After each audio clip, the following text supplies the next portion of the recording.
Mamãe mandou uma mensagem: vamos pular o aniversário do seu filho. Estamos tentando economizar dinheiro.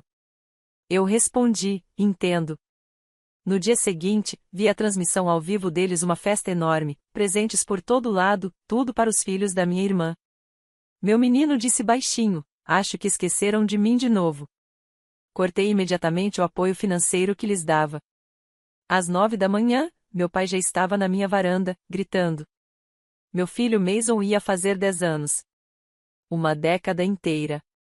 Ele estava tão orgulhoso, vivia dizendo para todo mundo: agora tenho 2 dígitos, como se fosse um clube secreto só para crianças mais velhas.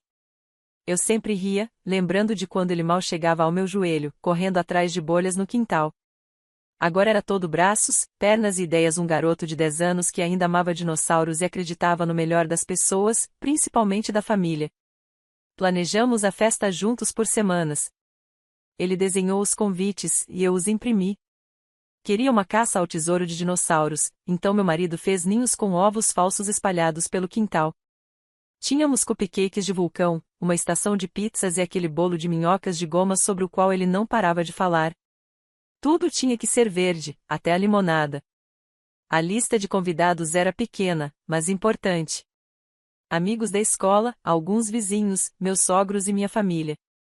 Mamãe, papai, minha irmã Lauren e as filhas dela, Eli e Sad. Enviamos os convites com antecedência. Meus pais confirmaram presença. Lauren mandou um joinha e disse que as meninas estavam animadas. Eu não esperava que algo desse errado. Nem o Mason. Mas, à medida que os minutos passavam, cada carro que parava em frente não era o deles. Mason continuava olhando para a rua e, em seguida, voltava correndo para brincar com os amigos, fingindo que não esperava ninguém. No meio da decoração da mesa do bolo, ele me perguntou se eu achava que a vovó traria os biscoitos de chocolate como no ano passado. Eu disse que provavelmente sim, mas já sabia a resposta. Eles não tinham respondido naquela manhã. O silêncio dizia tudo. Senti um aperto no estômago, mas continuei sorrindo por ele, pelas crianças. Só quando o último convidado chegou e começamos a cortar o bolo, aceitei a verdade. Eles não veriam. Nenhum telefonema, nenhuma desculpa. Apenas silêncio. Depois que as velas foram apagadas e a caça ao tesouro terminou, Mason se sentou para abrir os presentes. Agradeceu a todos, como sempre ensinamos.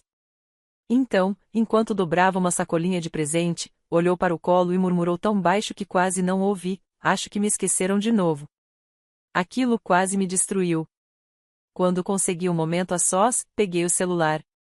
Uma mensagem da mamãe, enviada às 9h12, horas antes da festa começar: vamos pular o aniversário do Mason este ano, tentando economizar dinheiro. Sem pedido de desculpas, sem promessa de compensar depois. Nada. Fiquei olhando para a tela, sem acreditar no que lia. A mesma mulher que eu vinha ajudando o ano todo, pagando a conta do encanamento, consertando os degraus dos fundos, mandando mantimentos quando o papai estava sem trabalho. Agora ela estava pulando o aniversário do próprio neto, como se fosse um evento opcional. Eu havia respondido mais cedo com um simples entendo, antes mesmo de pensar direito. Não queria causar nenhum conflito no dia do Mason. Achei que talvez houvesse algum motivo, algo de que eles não quisessem falar ainda. Mas então veio a manhã seguinte, às 8h43. Meu celular vibrou com uma notificação do Facebook. Era uma live da Lauren. Toquei, ainda meio sonolenta, e lá estava. Fitas coloridas, purpurina, balões cor-de-rosa por toda parte. Tudo montado no quintal da casa da mamãe e do papai. 2 bolos enormes, um de unicórnio e outro em formato de coroa. Sad ganhando uma bicicleta nova, Eli abrindo um tablet. Mamãe distribuindo saquinhos de lembrancinhas como se fosse Halloween. Papai filmando tudo, orgulhoso, como se estivesse dirigindo uma grande produção de família. Era uma festa de aniversário, uma festa enorme para as meninas. As mesmas pessoas que diziam não ter dinheiro para vir 20 minutos até nossa casa ver o Mason haviam preparado um evento digno de Pinterest no dia seguinte. No início, não disse nada. Apenas segurei o celular e deixei meu marido assistir. Ele colocou o café sobre a mesa e disse apenas uma frase: chega. Estamos encerrados. sem mais contas pagas, sem mais compras, sem mais concertos na casa deles. Se não podiam aparecer para o nosso filho, não mereciam o nosso apoio. Chega! Não mais! Não fizemos escândalo algum, apenas fechamos a torneira de onde eles vinham bebendo o ano inteiro. Mas perceberam rápido. Exatamente às 9 da manhã do dia seguinte, alguém começou a bater na nossa porta com tanta força que parecia querer derrubá-la. Era o papai. E ele já estava gritando antes mesmo que eu abrisse. Ele não esperou a porta se abrir por completo. Lá estava ele, rosto vermelho, voz alta, perguntando o que diabos estava acontecendo. Porque o dinheiro das compras não havia chegado como de costume. Porque eu não estava respondendo às mensagens da mamãe. Porque meu marido achava que podia ignorar suas ligações. Agia como se nós devêssemos explicações, como se estivéssemos errados por não mandar dinheiro naquela semana. No começo, eu não disse nada. Fiquei parada no batente, com o Mason lá em cima, provavelmente ainda dormindo, ouvindo meu pai gritar como se tivesse alguma autoridade sobre nós. Ele chamou nosso comportamento de imaturo, disse que estávamos exagerando, nos fazendo de vítimas por causa de um mal-entendido. Então ele comentou que tinha ouvido falar que a festa do Mason foi boa. Disse, que bom. Pelo menos o menino teve alguma coisa. Foi o suficiente para meu marido aparecer na porta. Ele perguntou por que mentiram. Porque disseram que não tinham dinheiro para vir, que não podiam nem comprar um presente de $5, e no dia seguinte fizeram uma festa enorme, com presentes transbordando da mesa. Por que não disseram logo a verdade? Que o Mason simplesmente não importava tanto. Meu pai revirou os olhos e respondeu, não é bem assim. É que as meninas são mais fáceis de comemorar. E o Mason não precisa dessas coisas mesmo. Ele também tem você na palma da mão. Ele disse isso como se fosse um elogio. Eu senti um nó no estômago. Meu marido respondeu que o trem do dinheiro havia chegado ao fim, que a partir de agora eles poderiam chamar outra pessoa para consertar o gramado, pagar as contas e comprar os remédios. Passamos anos nos desdobrando por eles, e em troca, não puderam nem dirigir 20 minutos para comparecer a um aniversário de um menino que os adorava. Papai ainda tentou me fazer sentir culpa. Disse, depois de tudo que fizemos por você, Kate, como se eu fosse ingrata, como se eu não tivesse sido a única mantendo de pé essa versão falsa de família. Foi então que finalmente falei. Perguntei com calma, vocês esqueceram o aniversário do Mason ou simplesmente não se importaram? Ele não respondeu. Apenas me olhou, esperando que eu chorasse ou me arrependesse do que disse. Quando percebeu que eu não iria recuar, desceu os degraus, murmurou algo sobre arrependimento e foi embora de carro. Fechei a porta e fiquei parada ali por um bom tempo, sem conseguir me mover. Mais tarde, naquele dia, encontrei o Mason em seu quarto brincando com um brinquedo que o tio havia lhe dado. Ele levantou os olhos e perguntou se a vovó e o vovô estavam bravos com a gente agora. Eu disse, não, eles só precisam de um tempo. Mas ele não acreditou, dava para ver em seus olhos. Naquela noite, meu marido e eu nos sentamos à mesa da cozinha, enquanto o som da lava-louças preenchia o silêncio da casa. Disse a ele que não sabia se estava exagerando. Sempre fui a que tentava manter a paz na família. Simplesmente não conseguia acreditar que eles escolheriam os filhos da minha irmã de forma tão aberta, tão descarada. Meu marido não fez drama. Apenas me olhou e disse, Kate, não se trata mais do que eles fizeram com você. É sobre o que estão fazendo com ele. E ele tinha razão. Eu estava tão acostumada a levar as pancadas que nem percebi que agora não era só comigo. Mason sempre notou a diferença, mas era educado demais para reclamar. Educado demais. Quando as meninas ganhavam presente surpresa e ele recebia apenas um encolher de ombros. Quando ele era elogiada no Facebook por ter ficado em segundo lugar no concurso de arte, e o nome do Mason nem era mencionado depois de vencer a feira de ciências. Quando Sadie cantou um verso de Brilha, Brilha, Estrelinha e ganhou flores, mas a peça escolar de Mason passou sem uma única mensagem deles. Ele não estava amargo, mas ficava cada vez mais calado. E isso me assustava mais do que qualquer coisa. Então, paramos com tudo. Não anunciamos. Não discutimos.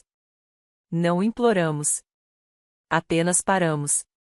O dinheiro, os favores, as idas e vindas, as contas pagas, a ajuda constante. Tudo. Eles perceberam rápido. Alguns dias depois, algo inesperado aconteceu. Lauren apareceu na nossa casa.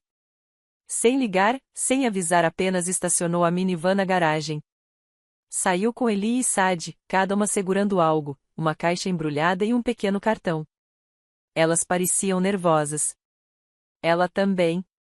Abri a porta, e Lauren não sorriu. Não fez piada, não fingiu naturalidade. Apenas disse baixinho: "Posso falar com você?" Abri a porta e deixei que entrassem, sem dizer nada. Lauren parecia diferente e cansada de um jeito que eu nunca tinha visto antes.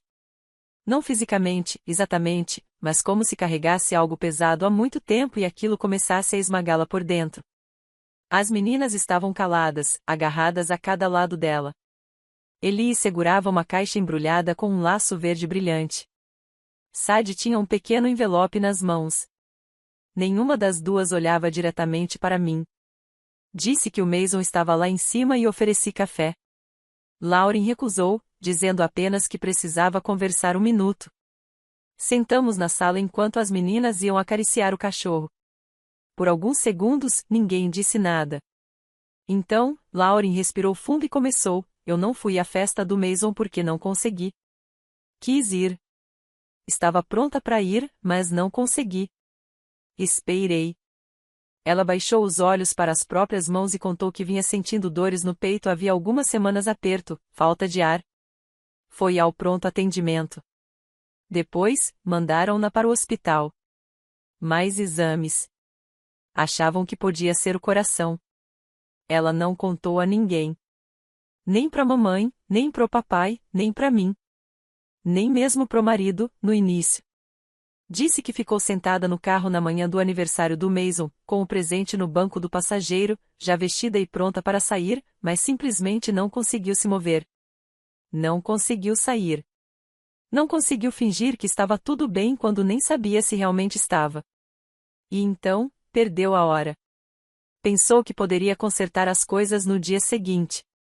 Contou às meninas que passariam na casa da mamãe e do papai rapidinho antes de deixar o presente do Mason. Eles tinham as convidado para uma pequena reunião no quintal. Nada grande, ou pelo menos foi o que disseram. Mas, quando chegou lá, as decorações em tons pastéis estavam por toda parte.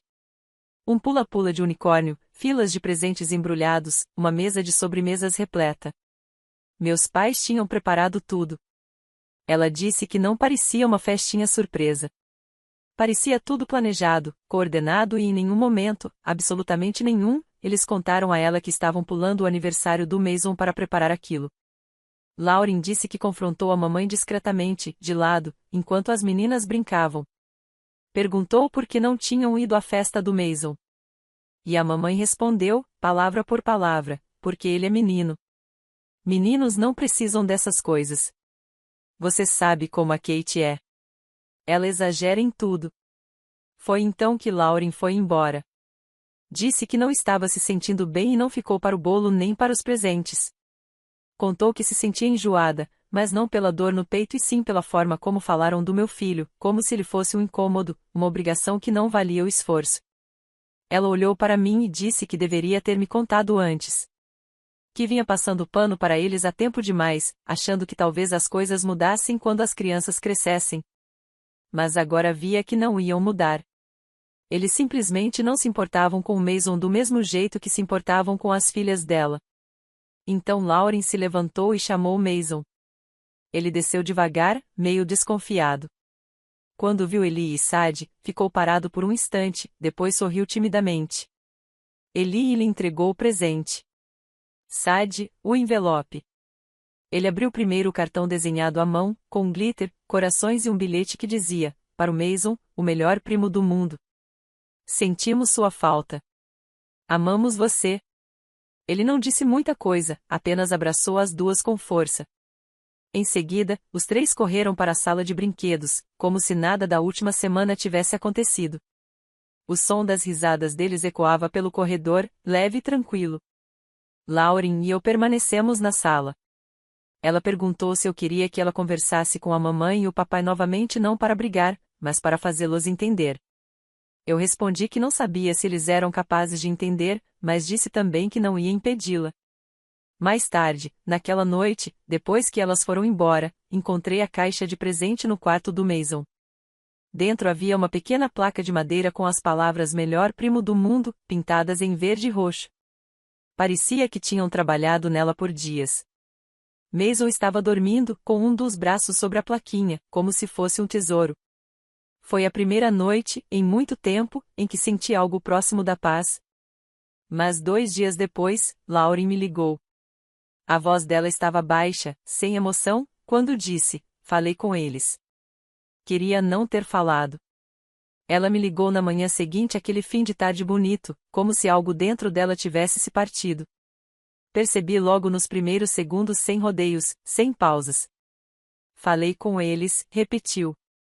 Não devia ter falado, Kate. De verdade, não devia.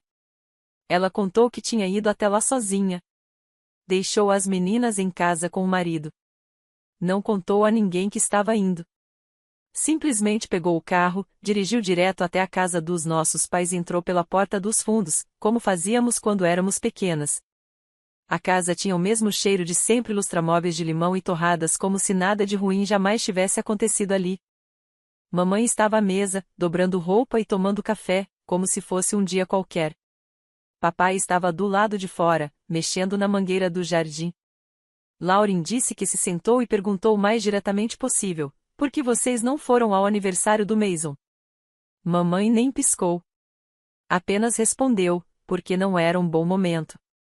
Você sabe como o dinheiro está curto." Lauren insistiu um pouco: "Mas não foi isso que você disse para Kate." E a festa das meninas, aquela não pareceu com orçamento apertado. Então fez a pergunta de verdade: "Você ama o Mason, pelo menos um pouco?" Mamãe pareceu irritada, como se Lauren estivesse exagerando. E respondeu de forma fria, sem emoção: "Kate sempre foi dramática. O Mason é igual. Eles superam." Lauren me contou que ficou olhando para ela por um minuto inteiro, esperando um sorriso, uma risada, algum sinal de arrependimento, mas não veio nada. Então papai entrou. Ela perguntou diretamente: "Por que vocês os tratam como se não importassem?" E papai, o homem que costumava me carregar nos ombros na feira, que me chamava de minha menina forte, não negou. Ele não mentiu. Apenas deu de ombros e disse: "A Kate nunca facilitou as coisas quando era criança. Ele era diferente. Você era mais parecida com a gente. Natural, natural. Como se fosse o tempo, algo inevitável. Como se não fosse uma escolha. Como se não fosse crueldade." Lauren disse que se levantou e avisou que não levaria mais as meninas lá. Não até que eles reconhecessem o que fizeram e pedissem desculpas não só a mim, mas também ao Mason. Mamãe balançou a cabeça. "Essa é sua escolha, mas você vai se arrepender de afastar as meninas dos avós." Lauren contou que apenas saiu. Sem gritar, sem drama. Disse que sentiu como se tivesse fechado a porta de algo pesado que carregava no peito há anos. Quando ela terminou de me contar tudo isso, eu não chorei. Nem me senti ferida. O que senti foi fim. Eles escolheram o lado deles e não era o nosso. Naquela noite, depois de colocar o Mason na cama, sentei no chão do corredor e fiquei olhando para o nada. Pensei em todas as vezes que me moldei em alguém que eles pudessem aceitar os favores extras, as respostas gentis, os convites de aniversário ano após ano, mesmo sabendo das chances. Nunca foi sobre esforço. Era sobre quem eles estavam dispostos a amar. Na manhã seguinte, ouvi batidas na porta. 2, suaves. Achei que fosse um vizinho ou uma entrega. Mas, quando abri, não havia ninguém. Só uma pequena sacolinha de presente no capacho. Listras azuis e verdes, as cores favoritas do Mason. Dentro, um brinquedo de dinossauro. O exato modelo que ele tinha apontado algumas semanas antes do aniversário. Aquele que eu disse não poder comprar, por estar fora do orçamento. Sem bilhete, sem cartão, sem nome. Meu marido olhou a câmera da campainha. Era a mamãe. Ela tinha estacionado 2 casas adiante, caminhado pela calçada sem olhar para os lados, deixado a sacola e ido embora em silêncio. Sem bater, sem tocar a campainha, sem sequer olhar para a câmera. Ela não veio para dizer nada. Só deixou o brinquedo, como um pagamento. Como se achasse que podia comprar silêncio ou perdão. Eu não dei o presente ao Mason. Guardei-o no fundo do meu armário, porque não se tratava de um brinquedo de dinossauro. Tratava-se do fato de que ela pôde dirigir até nossa porta, segurar aquela sacola nas mãos e ainda assim escolher não encará-lo. Não me encarar. Ela não trouxe a si mesma, apenas um objeto que achou que poderia apagar uma ferida que nunca reconheceu. E foi aí que me dei conta, não se conserta uma relação vazia com uma sacola cheia. Não se apaga anos de favoritismo com um brinquedo caro. Ela foi embora naquela manhã achando que eu entregaria o presente ao Mason e esqueceria todo o resto. Em vez disso, fechei a porta. Lauren apareceu depois do trabalho, sozinha. O cabelo preso, o rosto cansado, o tipo de cansaço de quem passou o dia segurando algo pesado e finalmente estava pronta para soltar. Nem tirou o casaco. Entrou direto na cozinha, encostou-se no balcão e disse sem rodeios: "Eles nunca vão mudar." Eu não perguntei o que ela queria dizer. Já sabia. Mas ela contou mesmo assim. Tinha voltado lá uma última vez. Não porque esperava um milagre, mas porque pensou que, talvez, se mostrasse tudo claramente, eles perceberiam o que realmente estava acontecendo. Que aquilo não era drama, era dano real. Que estavam perdendo algo. Ela levou fotos da festa do Mason, achando que talvez isso os fizesse entender. Mason com o chapéu de festa. Mason distribuindo cupcakes. Mason olhando para a garagem a cada meia hora até que os ombros cederam. Ela até leu a mensagem que recebi da mamãe. Leu também as palavras do Mason: "Acho que esqueceram de mim de novo." Contou sobre o presente que encontrei na varanda. Explicou que ele não consertou nada, pelo contrário, só piorou. Ela disse que não o acusou, não gritou, não implorou. Apenas perguntou: "Vocês têm noção do que fizeram?" E a resposta da mamãe foi: "A Kate sempre foi emocional. Ela é assim desde pequena, você sabe. Mason é igual. Não é culpa nossa se eles levam tudo para o lado pessoal." Lauren insistiu: "Então o quê? Vocês simplesmente não gostam deles? Não os amam?" Mamãe não respondeu de imediato. Apenas olhou para Lauren e disse: "Sempre tivemos uma ligação mais forte com você. Não é pessoal. Só é mais fácil. Kate sempre complicou as coisas. Ela e aquele marido dela vivem tentando parecer melhores que a gente. Ela saiu do nosso círculo há muito tempo." Foi então que o papai entrou na conversa. Nem tentou amenizar: "Alguns filhos são simplesmente mais amáveis que outros. Suas meninas iluminam qualquer lugar. O Mason não. Ele é bom, mas não é como elas." Lauren me contou que, naquele momento, sentiu como se o chão tivesse sumido sob os pés. Disse que não conseguiu falar por um instante. Só conseguia pensar: eles nem percebem o que estão dizendo. Perguntou se estavam realmente dispostos a nunca mais ver o Mason, se estavam bem em me perder completamente. Papai respondeu: "A Kate sempre procurou um motivo para cortar laços. Se esse for o motivo, o problema é dela. Nós não fizemos nada de errado. Ela só quer atenção." E foi isso. O fim da conversa. Lauren saiu sem dizer mais nada. Entrou no carro e ficou parada na garagem por uns 10 minutos antes de conseguir ligar o motor. Agora, enquanto me contava tudo aquilo na cozinha, eu via em seu rosto não apenas raiva, mas vergonha. A vergonha de perceber que cresceu sendo a filha favorecida, protegida, elogiada, enquanto eu era desmontada em silêncio, ali no fundo. Foi então que ela disse algo que me pegou de surpresa. Ela disse: "Acho que eu queria tanto que eles amassem o Mason porque, no fundo, eu sabia que eles nunca te amaram do jeito que deveriam. E eu tinha medo de que fizessem de novo, que eu ficasse parada vendo acontecer com o seu filho também. Eu não vou. Não vou deixar isso acontecer." Depois, ela se sentou e me fez a pergunta mais difícil de todas: "Você ainda quer eles na sua vida, mesmo depois de saber disso?" E eu não precisei pensar. Não mais. Eu disse, não. Naquela noite, ela trouxe as meninas. Elas não falaram dos avós. Não perguntaram por eles. Apenas abraçaram Mason, entregaram um novo desenho que tinham feito e o puxaram para brincar com elas. Um jogo inventado na hora, com dino alienígenas e escudos invisíveis. Eu fiquei observando pela porta de tela, vendo os três correndo descalços pela grama, se perseguindo no quintal como se não existisse passado. Só o agora. Mais tarde, quando colocamos Mason na cama, ele perguntou: a vovó ainda tá brava comigo? Eu me ajoelhei ao lado dele e disse a verdade: ela não tá brava. Ela só não sabe ser uma boa avó. Mas isso não é culpa sua e nunca vai ser. Ele assentiu devagar. Depois olhou direto para mim e disse: não fica triste, mãe. Eu também tô chateado, mas a gente tá melhor sem eles, né? Eu sorri e respondi: campeão. Estamos. E naquela noite, eu acreditei nisso com todo o meu coração. Depois de tudo, fiquei esperando a culpa aparecer, aquele aperto fundo que eu sempre sentia quando colocava um limite com meus pais. Mas ela nunca veio. Não depois do que disseram a Lauren.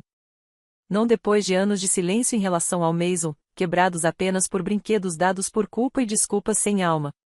Não depois que a verdade foi dita em voz alta. No lugar da culpa, veio o silêncio. E, aos poucos, a paz. Nenhum retorno sobre o brinquedo de dinossauro. Nenhuma mensagem. Nenhum vamos conversar ou você ainda é nossa filha. Nada. Foi como se tivéssemos sido apagados da vida deles no instante em que deixamos de ser úteis e isso me disse tudo o que eu ainda precisava saber. No começo, achei que Mason continuaria perguntando por eles. Mas não. Às vezes ele parava perto da janela, pensativo, como se lembrasse de algo, mas nunca dizia os nomes deles. Nunca perguntava quando iam aparecer. Parou até de olhar a caixa de correio à procura de cartões. Talvez essa tenha sido a parte mais dolorosa, ver como, tão rápido, ele deixou de esperar qualquer coisa deles. Mas algo diferente começou a acontecer também. Ele ficou mais leve, como se um peso invisível tivesse sido tirado de seus ombros pequenos. Ria mais. Começou a convidar Eli e Sadi para virem o tempo todo. Contava para os professores na escola que estava fazendo uma história em quadrinhos da família com as primas. Até desenhou uma nova capa, Os Valentes. Nela estavam ele, as meninas, meu marido e Lauren na frente. Eu não aparecia até virar a página e me ver desenhada como a pessoa segurando o mundo inteiro atrás deles. Esse desenho ainda está na nossa geladeira. Depois de tudo, Lauren passou a nos convidar mais vezes. Não era só para jantares, às vezes ela aparecia sem motivo algum. Passava aqui com muffins frescos. O marido dela consertou uma porta que rangia, sem que a gente pedisse. Um fim de semana, eles levaram Mason ao cinema com as meninas, só os três. Quando ele voltou, disse que tinha sido o melhor dia da vida dele. Depois disso, quase não falávamos mais sobre meus pais. O assunto simplesmente deixou de existir, como um capítulo que finalmente conseguimos virar. A cada semana, o peso que antes apertava o peito ficava mais leve. Mas houve um último momento que eu preciso contar. 2 semanas depois da conversa final de Lauren com eles, eu estava no mercado comprando lanches para as crianças. Virei um corredor e quase trombei com minha mãe. Ela congelou. Eu também. O carrinho dela estava cheio. Tortas congeladas, um buquê de flores e uma garrafa de vinho, a mesma que ela só comprava em aniversários. Olhei mais de perto. No topo, um pacote de guardanapos com tema de dinossauro. Por um segundo, achei que ela fosse dizer algo, talvez até se desculpar. Mas não. Ela apenas me olhou de cima a baixo, deu aquele mesmo sorriso tenso que eu conhecia desde a infância, o sorriso que aparecia quando eu dizia algo que ela não gostava, e virou o carrinho. Deixou o vinho, as flores e os guardanapos no caixa e saiu. Eu não segui. Não chamei. Só fiquei parada vendo as portas automáticas se fecharem atrás dela e não senti absolutamente nada. Terminei as compras. Quando cheguei em casa, Mason estava no chão construindo um forte com Eli e Sadi. Meu marido tentava ler o jornal por trás de uma pilha de almofadas, fingindo não participar da bagunça.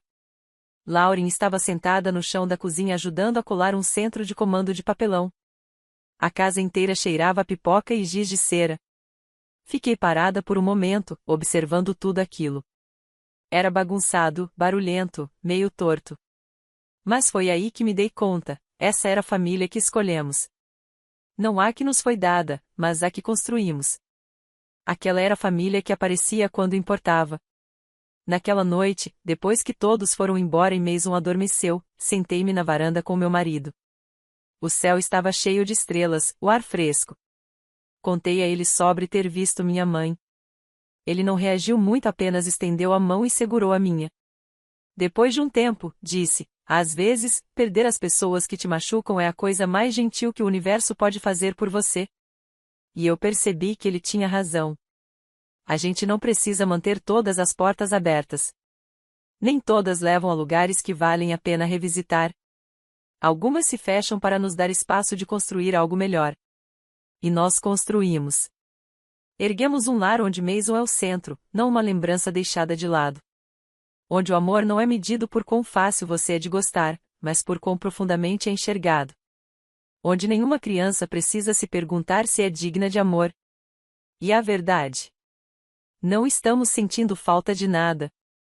Não mais.